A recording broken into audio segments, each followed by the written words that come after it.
This is Unit 6, Video 8, phase diagrams. So what a phase diagram is going to give us is it's going to give us kind of the certain point in which we can exist in different states of matter. And it's going to be the relationship of pressure to temperature. So here on the board, we've got pressure on the y-axis and temperature on the x-axis. So if we were to do the phase diagram for water, let's say, I go up here.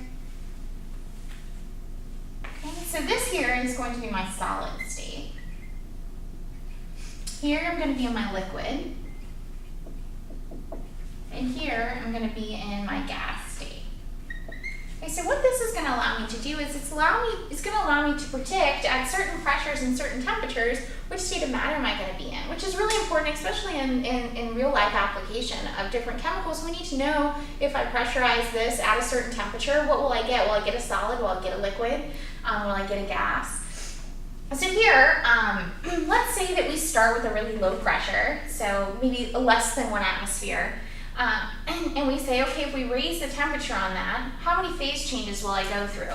Well, if I'm below the phase line to go into the liquid state, then I'm going to skip the liquid state and I will go into the gas state, which is how things sublime. So this is where we get sublimation occurring. We're jumping from the solid to the gas.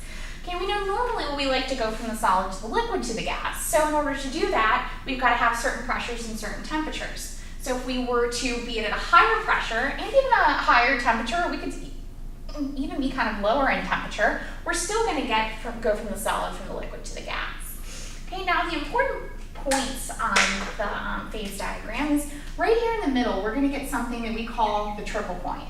So what that means is at a certain point, so at a certain pressure and a certain temperature, we'll get 3 states of matter coexisting together. So we'll get a solid occurring, a liquid occurring, and a gas occurring all at the same time. Okay, what we can also get up here, whereas the solid and the liquid line kind of goes on continuously, the gas, we're going to reach something we call a critical point.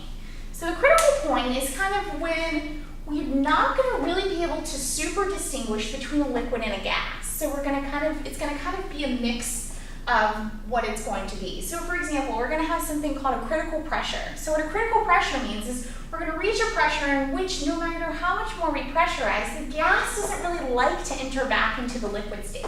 Because we're up here, so we're kind of be foggy with whether it's going to go back into the liquid state.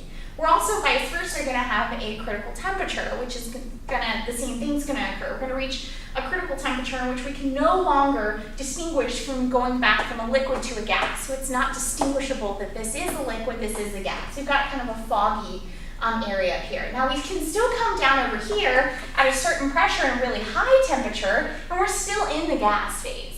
Whereas up here, we don't really, it's kind of a little mixture where we might be in the liquid phase, but sometimes we might be more so in the gas phase. And we're going to call that our critical points. So the last thing is the slope of the line in between the solid and the liquid. So water is going to be relatively different because water is going to be less dense in the solid phase. The reason it's less dense in the solid phase is because my line slopes this way. So what it's saying is if I increase pressure, I'm going to reach a point into which, when the pressure happens, the solid gets pressurized into a liquid. So this is why we can ice skate. So if I'm leaning to the left, the solid is less dense than the liquid.